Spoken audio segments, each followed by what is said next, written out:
Company, members of the committee. I appreciate the opportunity of speaking this morning on this bill. I have been involved representing both associations and homeowners as well as developers for more than 25 years in my practice. I am also a mediator and arbitrator both through the process that's already been established with the ADR program with the Ombudsman's Office, as well as an American Arbitration Association designated mediator and arbitrator. I am firmly committed to ADR for a number of reasons, and I believe that this bill is in line with the best possible purposes for ADR, which is alternative dispute resolution, an alternative to just going to court that we have. Specifically with respect to homeowners associations, disputes are, as we all understand, very common. People disagree with good reason over the way that their communities are sometimes run, the way that CC&Rs are enforced with respect to the way rules may be established, any number of issues that come up. And there has to be a mechanism by which these disputes can be resolved quickly, effectively, and with the least amount of cost. And I believe that this bill, as a progression of what's already in place, is doing that. Nevada has been a leader with common interest communities in many fronts, including but not limited to dispute resolution. However, no process is perfect, and we are continually trying to address the issues that we have seen in these problems that have come up with homeowners associations. Primarily, these problems are two, and what this bill does to correct them is as follows. The problems are, first of all, cost.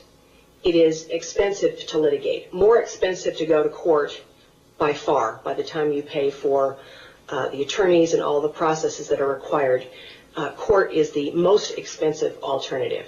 So many years ago, we developed the process of routing homeowner disputes to arbitration or mediation, but the mediation was not required. It was selected if both parties selected it. Everybody had to arbitrate, and the purpose of that was to have these cases heard and resolved by individuals who were under the auspices of the real estate division, who had been trained by the real estate division and had a specific knowledge in this area of homeowners disputes because it is specialized.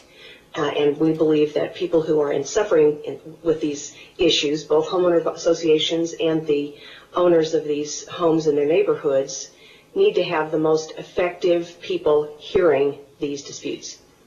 Whether that's happened, I don't know. I believe that it has for the most part, but that was the idea of the bill. And it's been effective. Most of these cases go through arbitration, and because the quality of the arbitrators and their decisions has been very good, most of these cases do not find their way to court. They do sometimes, but not usually. But what we have seen is, and I see this both as an arbitrator, a mediator, and as a representative of both homeowners and associations, is that these people are not talking to one another. The disputes get out of hand because by the time you hit alternative dispute resolution, by the time you hit arbitration, people's backs are against a wall, everybody's fighting, and nobody wants to talk to each other.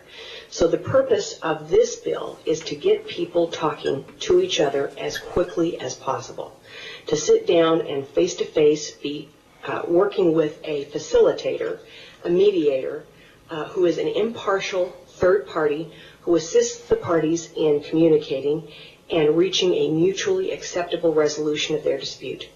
Mediator does not decide or impose an outcome, but simply assists the parties to communicate their positions and interests. If they don't reach a settlement, there are other methods available to them. They can still go to arbitration. They can still ultimately litigate.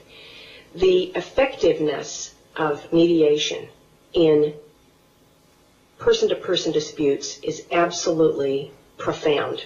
I also am a volunteer mediator at the Neighborhood Justice Center in Clark County, and I asked them for some statistics. For those of you who are not aware of what this program is, it is a voluntary, volunteers mediate. They're trained to mediate, and most of these disputes are homeowner to homeowner kinds of issues. Dogs barking, trespasses, angry neighbors.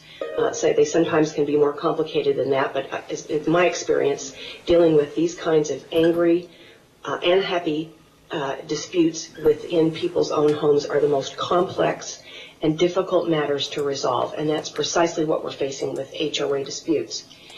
According to the Neighborhood Justice Center Clark County records, their overall settlement rate over the last 3 years is 76.5%, and they mediate almost 1,000 cases a year. That is dramatic. Can you imagine if 76% of the homeowner disputes that we are facing in arbitration and litigation were resolved through this mediation program? It would solve enormous problems for homeowners and for associations. These communities could get back to being neighborhoods rather than, in many cases, war zones. As far as a mandatory mediation program is concerned, the Nevada Supreme Court has had a mandatory settlement process. This is after a court has ruled in the district court. They're required to go through a settlement process at the appellate level, and even after a judge has said you win, you lose, they still settle 53% of the cases. So the effect of mediation early and often is significant. The result of that, of course, is that it stays out of arbitration. Disputes stay out of arbitration, eliminates cost. Stay out of court, eliminates cost. And sometimes these mediations can address broader issues that will never even reach a dispute level because they can be resolved at this point. The other track is arbitration. If these cases don't resolve, the mediator will have an inside view of what the dispute is all about. And though it is absolutely confidential, and this is a hallmark, the mediator must remain, all this information is confidential, they can direct to the ombudsman whether this goes or suggest to arbitration, where it's a rules violation or governing documents violation, or to the ombudsman and ultimately to an intervention process if it's a statutory violation. So you've got some quicker routing in that process. Sometimes there's in the past been some confusion. So this eliminates a lot of time and cost as well. What's been proposed in the amendment to this bill is a AAA, American Arbitration Association style short track, quick track arbitration process. Again, the purpose is to eliminate as much as possible the significant costs that we have experienced in some of these arbitrations for the benefit of homeowners and of boards. I've stressed the confidentiality aspect of this. I think this is very significant. Sometimes people in a public setting or in an arbitration setting will have their backs against the wall. They simply will not speak to one another if they know that what they're going to say is going to come back to hurt them. The whole benefit of mediation is that people feel free to communicate with the mediator. The mediator and the parties are free to creatively come up with resolution of these disputes and hopefully put them to bed for a long, long time so that there is no cost. As I said, I'm a proponent of this bill because I believe that although disputes cannot 100% be eliminated, people live in communities with rules. The rules are there sometimes for a good reason, mostly for a good reason. Sometimes they may be unreasonable, sometimes they may not be effectively or properly effectuated. But for the most part, these are all volunteer homeowners sitting on boards trying to do the best job that they can to run their communities in a way that benefits everyone.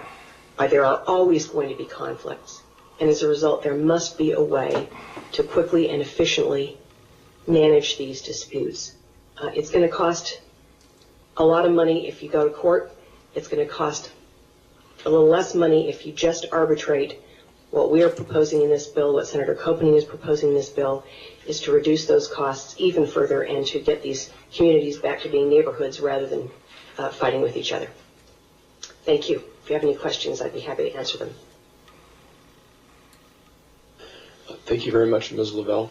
I guess the question I have right now, do you have any idea what the average cost is for when one of these disputes arises for a mediator versus an arbitrator? The plan for this program, for the mediation program, is that it will not be a cost to either homeowners or to boards. That's the beauty of this. There is funding apparently already available that's been in place for many, many years that simply has not been utilized in the best possible way to eliminate these disputes, but can be. It was earmarked for dispute resolution. And the idea is that this money will be targeted to paying a cost of mediators that is going to be capped and limited. I mean, that's going to be part of the regulations. But homeowners and boards will not have to pay for this program. So they can get a majority of their disputes resolved at no initial cost to them. The arbitration costs have been, I mean, they can be expensive. Arbitrators charge for their time. Many times these parties are represented by attorneys. They charge for their time. I will tell you that an arbitration process, even the way it has been handled, is still less expensive than a court proceeding, simply because there are fewer rules and generally the discovery is limited and the disputes are limited. But they can be expensive. So what this bill proposes is a fast track. It's a way of capping these costs early so that people go into these processes. If they can't settle them through mediation, they go into an arbitration with a more limited cost of these. The amount at this point has not been established, but that's certainly something that can be worked out through the rules. Thank you very much. So the way the system works right now, then a homeowner and the HOA go to mediation first, and if that doesn't work, then they go to arbitration. I just want to make sure I understand how it's working right now. Right. The claim or complaint is filed with the ombudsman. The ombudsman will immediately direct the parties to a mediator who's going to be established on a panel of trained mediators who are acknowledged to understand how to run these disputes and have been properly trained.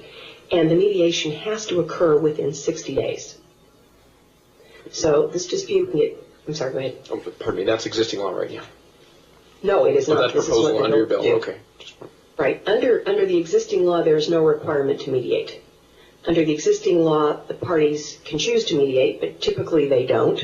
Or typically they don't mediate until the arbitration has been practically concluded and thousands of dollars spent.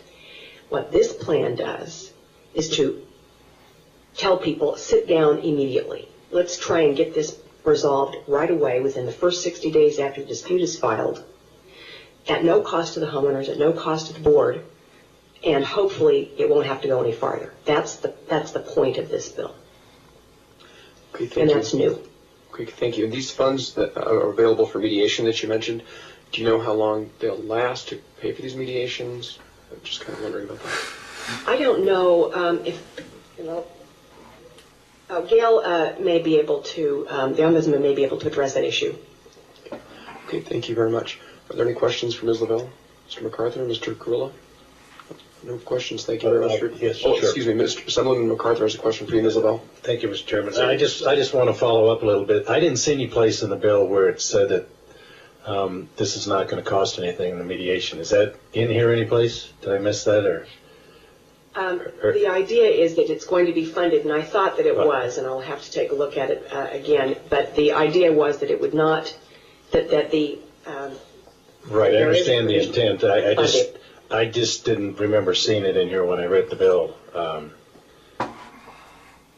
Well, that certainly is the intent, and we'll probably have to, let's see, I think there is a provision, Section 5 says that Commission shall adopt regulations governing the maximum amount that may be charged for fees and costs of mediation and the manner in which such fees and costs of mediation are paid. That would be paid out of, presumably, the funds. But it really doesn't, but it doesn't say that. Not quite specifically. So I would think it says that subsection 6 provides the division may provide for the payment of fees of a mediator selected or appointed. Excuse me. Yeah. I'm hearing some mays discussion back there. Yes. There are some mays back there. Let me just address this a second. Unfortunately, you're going to incur costs regardless of what you do. Mm-hmm. The idea of this bill is that there is a fund available. The idea of the bill is also that for the first time, the Ombudsman's office will be able to regulate what these costs are going to be.